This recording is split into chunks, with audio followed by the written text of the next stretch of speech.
This channel does not promote any violent, harmful, or illegal activities. All content provided by this channel is meant for an educational purpose only.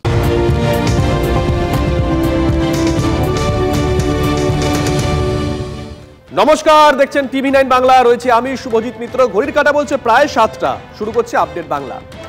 ধরুন আপনার কাছে অচেনা কোনো একটা number থেকে একটা video call এলো, আপনি কি করবেন? হয় ফোনটা ধরবেন, নয়তো ধরবেন না। ধরুন আপনি ফোনটা ধরলেন, ফোন কাটার পর দেখলেন আপনার ব্যাংক অ্যাকাউন্ট ফাঁকা হয়ে গেছে। এটাই জালিয়াতির নতুন জাল। এক ক্লিকেই সর্বনাশ হচ্ছে। ঠিক কি ঘটছে দেখুন এই প্রতিবেদন।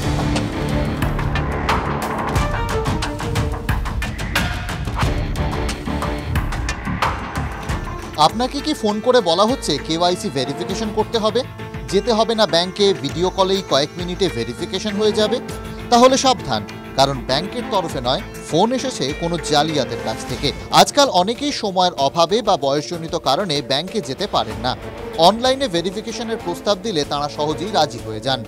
আর এখানেই ফাঁদ পেতে বসেছে জালিয়াতরা। অনলাইন কেওয়াইসি ভেরিফিকেশনের কথা বলে ভিডিও কলে হাতিয়ে নেওয়া হচ্ছে তথ্য, তারপরেই অ্যাকাউন্ট থেকে উধাও টাকা। জালিয়াতদের টার্গেট মূলত প্রবীণ নাগরিকরা। কয়েকদিন আগেই ঠিক এভাবে প্রতারিত হয়েছেন সল্টলেকের বিবি ব্লকের বাসিন্দা কল্যাণ কুমার চক্রবর্তী। ফোনে কেওয়াইসি পর্ব শেষের পরই বৃদ্ধ বুঝতে পারেন তাঁর সঞ্চিত 5 লক্ষ টাকার বেশি লোপাট। বিধাননগর পুলিশের সাইবার ক্রাইম থানায় অভিযোগ জানান ওই বৃদ্ধ। গত কয়েক মাসে এই ধরনের 25টিরও বেশি প্রতারণার ঘটনা ঘটেছে, অর্থাৎ কেওয়াইসি আপডেটের নামে ভিডিও কল করে প্রতারণার ঘটনা। এবং সবথেকে মজার বিষয় হচ্ছে এই প্রতারণার ক্ষেত্রে একটি বিশেষ বেসরকারি ব্যাংকের সংখ্যা সবথেকে বেশি, এবং সেই প্রত্যেকটি ক্ষেত্রেই দেখা যাচ্ছে যে প্রতারণা করছে এবং যাকে প্রতারণা করছে তার সম্পর্কে প্রতারক সমস্ত ধরনের ফিনান্সিয়াল ডেটা, অর্থাৎ তার ব্যাংক ডিটেল সংক্রান্ত তথ্য এবং কেওয়াইসি ডিটেল তারা হাতে নিয়ে প্রতারণা করছে, এবং সেটাই কিন্তু সবথেকে বেশি আশঙ্কার জায়গা গোয়েন্দাদের। কিন্তু কিভাবে চলছে জালিয়াতির চক্র? প্রথমে টার্গেট ব্যক্তিদের অ্যাকাউন্ট নম্বর থেকে শুরু করে অন্য সব তথ্য জেনে ফোন করছে জালিয়াতরা। তারপর ভিডিও কলের মাধ্যমে ব্যাংকের ডেবিট কার্ড স্ক্যান করে নিচ্ছে। বিশ্বাসযোগ্যতা বাড়াতে প্রতারকরা ব্যাংকের চেম্বারের মতো ব্যাকগ্রাউন্ড থেকে ভিডিও কল করছে। পেছনে থাকছে ব্যাংকের লোগো। প্রতারণা তদন্তে একাধিক প্রশ্ন উঠে আসছে। জালিয়াতদের কাছে এই সুনির্দিষ্ট তথ্য পৌঁছচ্ছে কিভাবে? ব্যাংক অনেক ক্ষেত্রে থার্ড পার্টিকে দিয়ে কাজ করায়।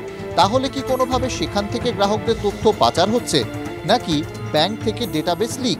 সন্দেহ তীর কিন্তু আছে। এ ভেতরের লোক যদি ইনভলভ না হয়, ভেন্ডাররা যদি ইনভলভ না হয়, যদি না এমপ্লয়িরা ইনভলভ না হয়, এই ডেটা কিন্তু বাইরে যেতে পারে না। ইন্ডিভিজুয়ালি প্রত্যেক এমপ্লয়ি বা কোথা থেকে ডেটা বেরোচ্ছে এটা ব্যাংকগুলো ধরতে পারে, নিশ্চয়ই পারে, আমার দৃঢ় বিশ্বাস।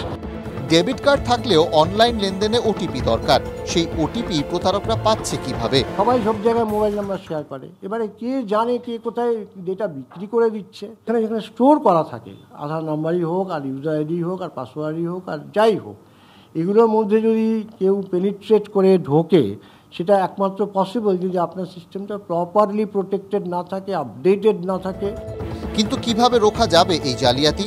ফ্রড মনিটরিং সেল বা তার যে সার্ভেলেন্স সেকশন আছে, সাইবার সার্ভেলেন্স সেকশন, তাদের 24 ঘন্টা সক্রিয় থাকতে হবে, সজাগ থাকতে হবে। এবং এই মুহূর্তে কোনো ঘটনা অ্যাকাউন্টটা হঠাৎ করে কনভার্টেড হয়ে গেলেই তাদের একটা রেড ফ্ল্যাগ পড়ে যাওয়া উচিত। পুলিশের সন্দেহ এই জালিয়াতি চক্রের নেপথ্যে রয়েছে জামতারার মতো কোনো দেশীয় গ্যাং। সেই চক্রের ফোন চলছে। সিজার মণ্ডলের রিপোর্ট, টিভি9 বাংলা। দেখলেন প্রতিবেদন, সাবধান হয়ে যান বলছেন বিশেষজ্ঞরা। আর এবার যে খবর দেখাবো তা যে কোনো সিনেমা চিত্রনাট্যকে হার মানাতে বাধ্য। আচ্ছা, আপনি সাইকো থ্রিলার দেখেন তো?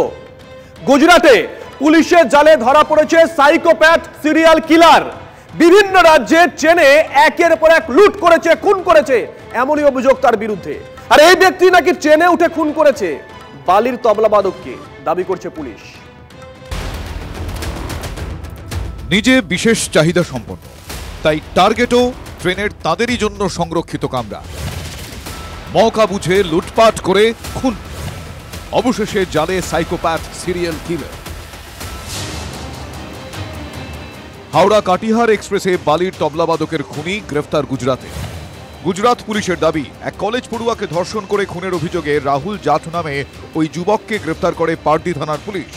সেখানে তার কাছ থেকে 3টি ফোন উদ্ধার হয়, যার মধ্যে একটি ফোন নিহত তবলাবাদকের। এরপর পুলিশের কাছে খুনের কথা স্বীকার করে অভিযুক্ত। পুলিশের আরও দাবি, ধৃত রাহুল জাট ট্রেনে ঘুরে বেড়াতো, স্টেশনেই রাত কাটাতো। আগেও ট্রেনে অনেক অপরাধ করেছে সে। राहुल के घर वालों ने इसको डिसोन कर दिया, घर से बेदखल कर दिया। ये 5वीं कक्षा तक ही पढ़ा और बचपन से ही 4वीं-5वीं कक्षा से ही वो चोरी करने की आदत वाला था। গত মঙ্গলবার হাওড়ায় কারশেডে কাটিহার এক্সপ্রেসে সৌমিত্র চট্টোপাধ্যায় নামে এক তবলাবাদকের রক্তাক্ত দেহ উদ্ধার হয়। এরপর তদন্তে নামে জিআরপি। জানা যায়, খুনের পরের দিন তবলাবাদকের খোয়া যাওয়া ফোনের লোকেশন মেলে অন্ধ্রপ্রদেশে। 21শে নভেম্বর লোকেশন পাওয়া যায় তামিলনাড়ুতে। সালেম স্টেশনে গিয়ে ফোন বন্ধ হয়ে যায়। পরে গুজরাটে টাওয়ার লোকেশন পাওয়া যায়। এই সময়ের মধ্যে রাহুল জাটকে ধর্ষণ করে খুনের ঘটনার অভিযোগে গ্রেফতার করে গুজরাট পুলিশ। কোনোই আননোন ডেড বডি পাওয়া যায়, গোটা দেশ জুড়ে একটা মেসেজ আমরা পাঠাই সিআইডির মাধ্যমে। সিআইডির আমরা অনেক হেল্পও নিলাম এই কেসে। এই ডিটেলসগুলো শেয়ার করা হলো। এর বেসিসে আমরা খবর জানতে পারি যে একটা যে ডিজিজের ফোন আছে ও একটা ওখানে অ্যাকিউজ পারসন কাছ থেকে পাওয়া গেছে। ইতিমধ্যেই গুজরাট পুলিশের কাছ থেকে পাওয়া তথ্যের ভিত্তিতে হাওড়া জিআরপির একটি টিম তারা কিন্তু গুজরাটের উদ্দেশ্যে রওনা হয়েছেন। ইতিমধ্যেই সেখানে পৌঁছে গেছেন, এমনটাই আমরা সূত্র মারফত জানতে পারছি। আর এই সিরিয়াল কিলার রাহুলকে ট্রানজিট রিমান্ডে নিয়ে আসার প্রস্তুতিও শুরু হয়েছে বলেই সূত্রের খবর। ক্যামেরায় সমরের সঙ্গে সুপ্রিয় গুহ, TV9 বাংলা। আর এবার একটু রাজনীতির খবরে নজর রাখা যাক। গতকালই জাতীয় কর্মসমিতির বৈঠক হয়েছে তৃণমূলের। তারপর থেকেই ফের জল্পনা শুরু, তৃণমূলে কি প্রবীণ ও মমতাপন্থীদের একাধিপত্য? আজ বিতর্ক বহুগুণ বাড়িয়ে দিয়েছেন তৃণমূল কংগ্রেস বিধায়ক হুমায়ুন কবির। বলেছেন, অভিষেক বন্দ্যোপাধ্যায়কে কোণঠাসা করার চেষ্টা হচ্ছে। হুমায়ুনের নিশানায় দুই প্রবীণ, ফিরহাদ হাকিম, কল্যাণ বন্দ্যোপাধ্যায়। দল নিয়ে বাইরে মন্তব্য করার জন্য তৃণমূল কি কোনো ব্যবস্থা নেবে? নজর সেদিকে। আমি এই যে 1-1.5 মাস কোনো রাজনৈতিক কর্মসূচিতে আপনারা আমাকে দেখেননি, তার কারণ পর্যালোচনার কাজে আমি ব্যস্ত ছিলাম। আগামী 3 মাসের মধ্যে এর ফল আপনারা দেখবেন, 3 মাসের মধ্যে। 21শে জুলাইয়ের পর 4 মাস পার। অভিষেক বন্দ্যোপাধ্যায়ের হুঁশিয়ারির আজ এখনো তৃণমূলের কাউকেই পোহাতে হয়নি। দল, পঞ্চায়েত বা পুরো প্রশাসন, রদবদল হয়নি কোথাওই। উল্টে সোমবার জাতীয় কর্মসমিতির বৈঠকের পর দিল্লির মুখপাত্রের দায়িত্বে অভিষেক বন্দ্যোপাধ্যায়। তবে শুধু দিল্লি নিয়েই বলবেন অভিষেক? তিনি সর্বভারতীয় সাধারণ সম্পাদক, তিনি অন্য কিছু বিষয় নিয়ে কথা বলতে পারবেন না, এটা তো তা নয়। যেখানে যুক্তিযুক্ত মনে হবে সেখানে নিশ্চিতভাবে অভিষেক বন্দ্যোপাধ্যায় সেই বুদ্ধি রাখে কোথায় কি বলবে। চন্দ্রিমা ভট্টাচার্য বিতর্ক এড়ানোর চেষ্টা করলেও বোমা ফাটালেন ভরতপুরের তৃণমূল বিধায়ক হুমায়ুন কবির। মমতা বন্দ্যোপাধ্যায়কে ভাঙিয়ে যারা চলছে, সেটুকু অভিষেক বন্দ্যোপাধ্যায়েরই বা কেন সেখানে যোগ্যতা কোথায় নেই যে অভিষেক বন্দ্যোপাধ্যায়কে কেউ কোণঠাসা করবে, কোণঠাসা করার চেষ্টা করবে, আর সেটাকে আমরা মেনে নেব? আজকে কি এমন ঘটনা ঘটলো যে অভিষেক বন্দ্যোপাধ্যায়কে দমিয়ে রাখতে হবে, অভিষেক বন্দ্যোপাধ্যায়কে দাবি রাখতে হবে? কেন? কার স্বার্থে ঘা লাগছে? অভিষেক বন্দ্যোপাধ্যায়কে যারা মমতা বন্দ্যোপাধ্যায়ের সঙ্গে দূরত্ব তৈরি করার চেষ্টা করছে, তারা আগামী দিনে সাকসেস হবে না। অভিষেক কি কোণঠাসা? বিতর্কে ইন্ধন দলীয় বিধায়কেরই। শুধু তাই নয়, মমতা ঘনিষ্ঠ প্রবীণ নেতাকেও নিশানা করেছেন হুমায়ুন কবির। আমার জেলার দায়িত্ব আছে, তারাই তো সব করছে। মুর্শিদাবাদ জেলা, তাকে দেখে তৃণমূল কংগ্রেসকে ভোট দেয় না। নাম করেননি হুমায়ুন, কিন্তু নিশানায় যিনি, তার নাম জানা কি খুব দুষ্কর?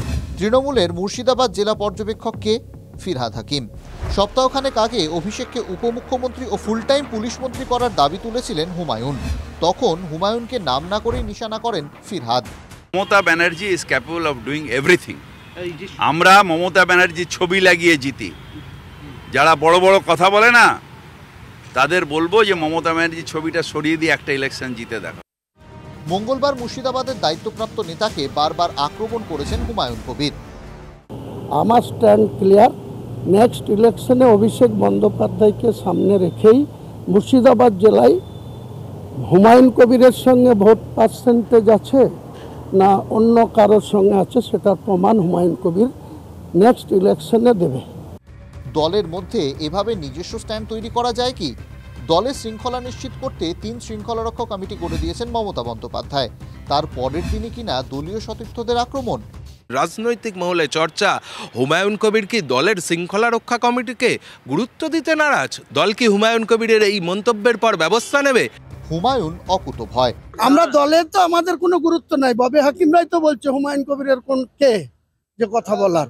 এখানে কল্যাণ বন্দ্যোপাধ্যায় তো বলছে যে হুমায়ুন কবির কে, দলেরই যখন কেউ নয় তাহলে তাকে আবার শৃঙ্খলা কমিটির কোনো নোটিশ করার সুযোগ আছে বলে তো আমার জানা না। উল্টে শৃঙ্খলা রক্ষা কমিটি নিয়েই প্রশ্ন তুলে দিয়েছেন হুমায়ুন। যারা তোষামত করতে পারবে তারাই তো নেতা, এখানে কি আছে শৃঙ্খলার ক্ষেত্রে? সব থেকে যে ডিসিপ্লিন বেশি ভঙ্গ করে সেই ডিসিপ্লিন কমিটির ঘটনাচক্রে শৃঙ্খলা রক্ষা কমিটিতে রয়েছেন ফিরহাদ হাকিম নিজেই।